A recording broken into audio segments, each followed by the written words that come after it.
Hey guys, तो मैंने अभी थोड़ी देर पहले नेटफ्लिक्स की वेब सीरीज बैड देख के खत्म करी है। सच बताऊं यार, ये सीरीज मुझे पसंद आई है। ऑल दो इस सीरीज को देखते वक्त आप अपना ज़्यादा दिमाग नहीं चला सकते, वरना आपको काफ़ी कुछ ऐसा देखने को मिलेगा जिसे देखकर आप अपना सर पकड़ लोगे और अपने बाल नोचने लगोगे। लेकिन फिर भी मुझे ये सीरीज पसंद आई है, और ऐसा मैं क्यों बोल रहा हूँ इस पर तो मैं आगे वीडियो में बात करूंगा। अगर मैं इसकी कहानी की बात करूँ तो ये कहानी यूमिको नाम की एक लड़की की, जो कि एक एलिट स्कूल में गई है और वहाँ पर हो रहे हैं काफ़ी सारे कार्ड्स के गेम, यानी अपनी गैम्बलिंग स्किल्स दिखाने का आपको मौका मिलता है। और वहां पर यूमिको छा जाती है।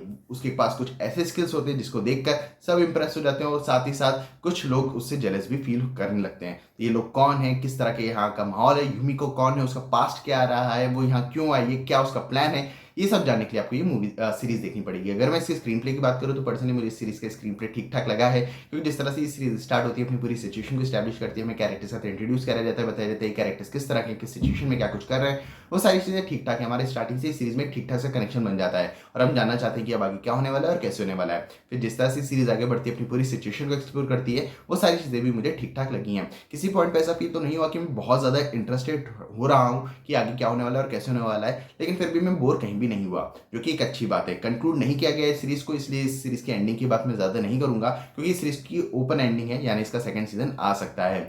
आएगा या नहीं ये तो नेटफ्लिक्स पे डिपेंड करता है। बात करूं ट्विस्टेडनेस की, तो ट्विस्टेडनेस के नाम पे आपको कुछ चीज़ें देखने को मिलती हैं, लेकिन वो चीज़ें ऐसी नहीं है जो आपको पूरी तरह से हुक या सरप्राइज कर पाएंगे।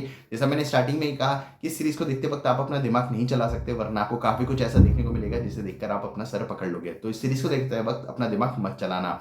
कैरेक्टर डेवलपमेंट और कैरेक्टर्स के विषय डायनामिक्स की बात करूँ तो वो भी ठीक ठाक है। सभी कैरेक्टर्स को इतने अच्छे से लिखा और डेवलप किया गया है कि हमारा लगभग सभी कैरेक्टर्स के साथ एक ठीक ठाक से कनेक्शन बन जाता है। जो कैरेक्टर्स के विषय डायनामिक्स है वो भी मुझे ठीक ठाक लगे।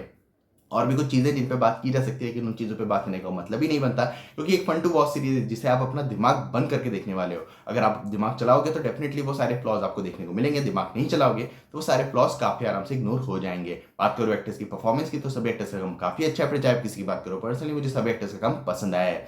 यहाँ तो बात है डायरेक्शन और एडिटिंग की, डायरेक्शन अच्छा है, मेरे ख्याल से थोड़ा और बेटर हो सकता था। डायरेक्टर के पास जो सेटअप था उसका उन्होंने मेरे ख्याल से पूरे पोटेंशियल पे यूज नहीं किया है, और जो एक उनके पास कंटेंट था उसे भी दिखाने में वो कहीं ना कहीं 19-20 रहे हैं।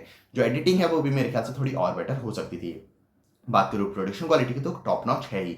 तो ओवरऑल मुझे ये सीरीज पसंद आई है, मैंने इस सीरीज को एंजॉय करा है। ऑल दो मेरे हिसाब से इस सीरीज को काफी ज्यादा बेहतर तरीके से बनाया जा सकता था, जिसे बनाने में कहीं ना कहीं फेल हुए हैं डायरेक्टर, लेकिन फिर भी ये सीरीज इतनी अच्छी तो है कि आप देखोगे तो आप बोर नहीं होंगे। इसी कारण से मेरी तरफ से ये सीरीज रिकमेंडेड है। और अगर आप लोगों ने सीरीज देखी हो तो मुझे कमेंट्स में जरूर बताना कि आपको ये सीरीज कैसी लगी। बाकी मिलते हैं अगली वीडियो में, तब तक के लिए जय हिंद, जय भारत।